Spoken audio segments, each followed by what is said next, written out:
ઓમ નમો ભગવતે વાસુદેવાય। મિત્રો, આજના વિડીયોમાં હું તમારી સાથે મહાશિવરાત્રિ વિશે વાત કરવાનો છું। મહાશિવરાત્રિ મા માસના કૃષ્ણ પક્ષની ચતુર્દશી તિથિએ મનાવવામાં આવે છે અને એવી માન્યતા છે કે આજ દિવસે ભગવાન શિવનો શિવલિંગના સ્વરૂપમાં પ્રાગટ્ય થયો હતો। અનેક પુરાણોમાં એવું પણ વર્ણન મળે છે કે આ દિવસે ભગવાન શિવ અને માતા પાર્વતીના વિવાહ થયા હતા। આ રીતે મહાશિવરાત્રિના વ્રત સાથે જોડાયેલી ઘણી કથાઓ પ્રચલિત છે, પરંતુ ખાસ વાત એ છે કે આ દિવસે આપણે ભગવાન શિવની પૂજા કરીએ છીએ અને માતા પાર્વતીની આરાધના કરીએ છીએ તો મનગમતી કામનાઓ પૂર્ણ થાય છે।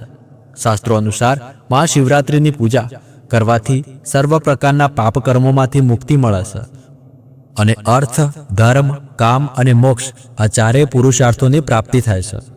ખાસ કરીને મહાશિવરાત્રિ પર 4 પહેરની પૂજા કરવાથી તેથી મહાશિવરાત્રિ ભગવાન ભોળાનાથના ભક્તો માટે વરદાન સમાન છે। આ દિવસે વ્રત ધારણ કરવું, વિશેષ રૂપે ભગવાન શિવની આરાધના કરવી, મંત્રોનો જપ કરવો, શિવલિંગનો અભિષેક કરવો અને રાત્રે જાગરણ કરીને મહાશિવરાત્રિ પર 4 પહેરની પૂજા કરવી, આ બધું સર્વ પ્રકારની કામનાઓ પૂર્ણ કરવા માટે અને ભગવાન શિવની અસીમ કૃપા મેળવવા માટે અત્યંત મહત્વપૂર્ણ માનવામાં આવે છે।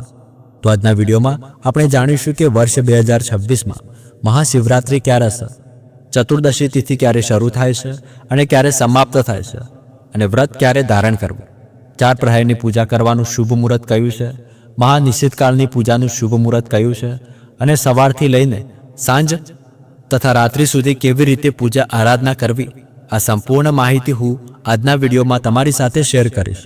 તેથી આજનો વિડીયો ખૂબ જ મહત્વપૂર્ણ છે, તેથી આ વિડીયોને તમે લાસ્ટ સુધી જરૂર જોજો અને તમે ચાહો છો કે ભગવાન ભોળાનાથના આશીર્વાદ હંમેશા તમારા ઉપર, તમારા ઘર પરિવાર ઉપર, સંતાનો ઉપર બન્યા રહે તો આ વિડીયોને ફક્ત એક લાઈક કરી લેજો અને કોમેન્ટમાં હર હર મહાદેવ અથવા જય ભોલેનાથ લખી લેજો। હવે વાત કરીએ કે મહાશિવરાત્રિનું વ્રત કયા દિવસે ધારણ કરવું, ચતુર્દશી તિથિ ક્યારે શરૂ થાય છે અને ક્યારે સમાપ્ત થાય છે। તો જુઓ મહામાસની વદ પક્ષની 14મી તિથિ 15 ફેબ્રુઆરીના રોજ સાંજે 5:04 શરૂ થાય છે અને 14મી તિથિ 16 ફેબ્રુઆરી 2026ના રોજ સાંજે 5:34 સમાપ્ત થાય છે। તો આવી સ્થિતિમાં મહાશિવરાત્રિ ક્યારે ઉજવવી? જુઓ, મહાશિવરાત્રિનું વ્રત જ્યારે આપણે ધારણ કરીએ છીએ એટલે કે મહાશિવરાત્રિની જે પૂજા હોય છે તે આપણે એ દિવસે કરીએ છીએ જે દિવસે 14મી તિથિ અર્ધરાત્રિમાં એટલે કે નિશ્ચિત કાળમાં વ્યાપ્ત હોય છે। તો 14મી તિથિ આપણને અર્ધરાત્રિમાં 15 ફેબ્રુઆરીના દિવસે પ્રાપ્ત થઈ રહી છે, તેથી 15 ફેબ્રુઆરી 2026 એટલે કે રવિવારના દિવસે મહાશિવરાત્રિનો પાવન પર્વ આપણે ઉજવશું। આ જ દિવસે 4 પહેરની પૂજા થશે, કારણ કે આ જ દિવસે રાત્રિમાં આપણને ચતુર્દશી તિથિ મળે છે।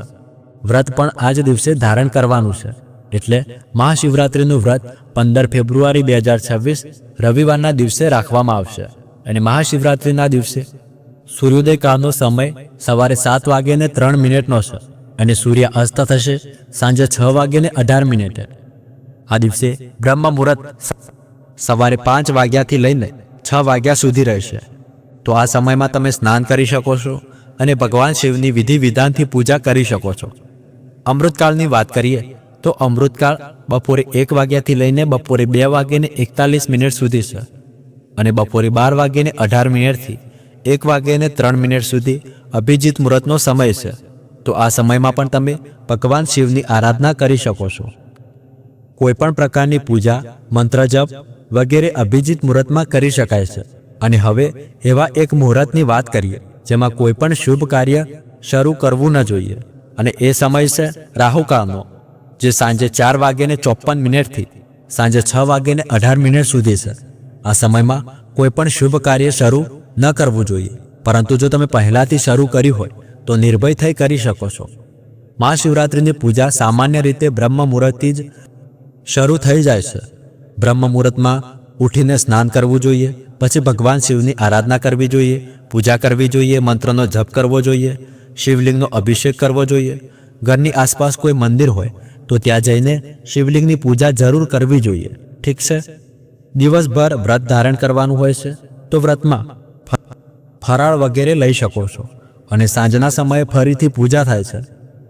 એટલે પ્રદોષકાળની પૂજા પ્રદોષકાળમાં કરવામાં આવે છે. આ ઉપરાંત 4 પહેરની પૂજા અત્યંત આવશ્યક છે. જો કે મહાશિવરાત્રિમાં સવારથી લઈને સાંજ સુધી કોઈ પણ સમયે તમે શિવલિંગને અભિષેક કરી શકો છો, પૂજા કરી શકો છો અને તેનાથી પણ તમારી કામનાઓ પૂર્ણ થાય છે અને ભગવાન શિવની કૃપા પ્રાપ્ત થાય છે. પરંતુ જે વિશેષ પૂજા મહાશિવરાત્રિ એટલે કે શિવની રાત્રિમાં થાય છે તેમાં આપણે 4 પહેર પૂજા કરીએ છીએ, એટલે કે રાત્રિ જાગરણ કરીએ છીએ. અને જે ભક્ત 4 પહેરની પૂજા નથી કરી શકતા તેઓ ઈચ્છે તો મહાનિશિતકાળની જે પૂજા અર્ધરાત્રિમાં થાય છે તે પણ કરી શકે છે. જો 4 પહેરની પૂજા ન કરી શકાય તો નિશિતકાળની પૂજા કરવાથી સંપૂર્ણ 4 પહેરની પૂજા અને મહાશિવરાત્રિનું ફળ પુણ્ય ફળ પ્રાપ્ત થાય છે. તેથી નિશિતકાળની પૂજા અત્યંત આવશ્યક છે. તો હવે સૌથી પહેલાં જાણીએ કે 4 પહેરની પૂજાનું શુભ મુહૂર્ત કયું છે. તો 15 ફેબ્રુઆરીના રોજ પ્રથમ પહેરની પૂજાનું શુભ મુહૂર્ત સાંજે 6:11 થી લઈને રાત્રે 9:23 સુધી છે. આ પ્રદોષકાળની પૂજા પણ ગણાય છે. ઠીક છે, આ સમયમાં પ્રથમ પહેરની પૂજા થઈ જાય છે. બીજા પહેરની પૂજાનું શુભ મુહૂર્ત 15 ફેબ્રુઆરીની રાત્રે 9:23 થી રાત્રે 12:35 સુધી છે. આ સમય બીજા પહેરની પૂજાનો છે. ત્રીજા પહેરની પૂજાનું શુભ મુહૂર્ત 16 ફેબ્રુઆરીની રાત્રે 12:35 થી સવારે 3:47 સુધી છે. 16 ફેબ્રુઆરી તેથી કહેવાય છે કારણ કે રાત્રે 12 વાગ્યા પછી તારીખ બદલાઈ જાય છે. તેથી 16 ફેબ્રુઆરીની રાત્રે 12:35 થી સવારે 3:47 સુધી ત્રીજા પહેરની પૂજા થાય છે. ચોથા પહેરની પૂજાનું શુભ મુહૂર્ત 16 ફેબ્રુઆરીની સવારે 3:47 થી સવારે 7 વાગ્યા સુધી છે. આ 4 પહેરની પૂજાના શુભ મુહૂર્ત છે. પૂજા કેવી રીતે કરવી તેની માહિતી પણ તમને મળશે. પરંતુ હવે જાણીએ કે જો તમે મહાનિશિતકાળની પૂજા કરો છો એટલે કે 4 પહેરની પૂજા કરી શકતા નથી તો માત્ર મહાનિશિતકાળની પૂજા કરવી હોય તો રાત્રે 12:09 થી રાત્રે 1:01 સુધી નિશિતકાળની પૂજાનો સમય છે. જે ભક્ત 4 પહેરની પૂજા કરે છે તેમના માટે નિશિતકાળની પૂજા બીજા અને ત્રીજા પહેરમાં આવી જાય છે. એટલે તેમની નિશિતકાળની પૂજા આપમેળે થઈ જાય છે. પરંતુ જો તમે દરેક પહેરની પૂજા નથી કરતા તો પણ પ્રયત્ન કરજો કે નિશિતકાળની પૂજા જરૂર કરો. હવે ભગવાન શિવની 4 પહેરની પૂજા કેવી રીતે કરવી? તો જુઓ, પૂજાની વિધિ એક જેવી જ હોય છે. ભગવાન શિવનો અભિષેક કરવો અને ભાંગ, ધતુરો, બેલપત્ર વગેરે ભગવાન શિવને અર્પણ કરવા. તમારી કામના મુજબ કોઈ પણ દ્રવ્ય લઈ શકો છો. ધન પ્રાપ્તિની કામના હોય, સંતાન પ્રાપ્તિની કામના હોય, લગ્નની ઈચ્છા હોય કે બીજી કોઈ કામના હોય તો પોતાની કામના અનુસાર કોઈ પણ દ્રવ્યથી ભગવાન શિવનો 4 પહેરમાં અભિષેક કરી શકો છો. શાસ્ત્રો અનુસાર દરેક પહેરની પૂજામાં અલગ અલગ દ્રવ્ય હોય છે.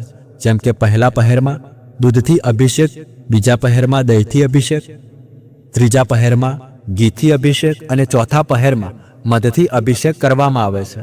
જેથી અર્થ, ધર્મ, કામ અને મોક્ષ આ 4 પુરુષાર્થોની પ્રાપ્તિ 4 પહેરના અભિષેકથી થાય છે.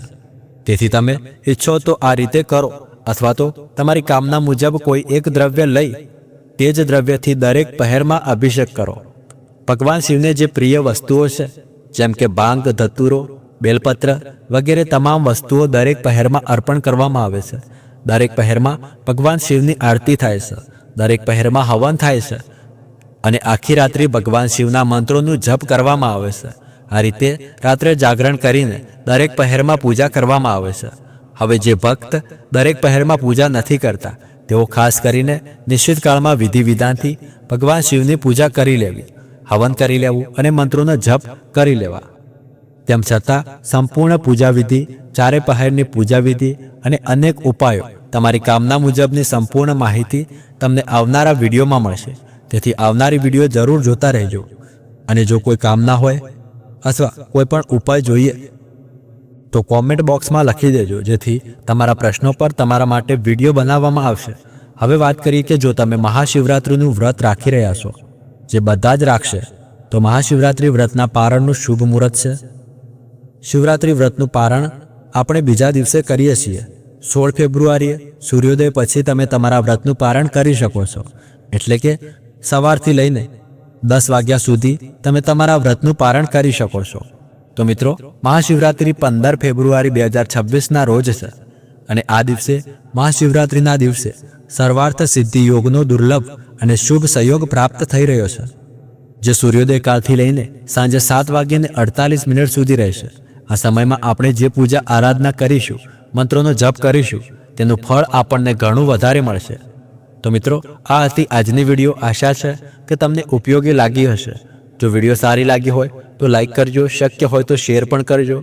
અને જો તમે પહેલી વાર ચેનલ ઉપર આવ્યા હોય તો અમારી ચેનલને સબસ્ક્રાઇબ કરીને બેલ આઇકન જરૂર દબાવી દેજો, જેથી આવનારી વિડીયોની નોટિફિકેશન તમને સમયસર મળી રહે.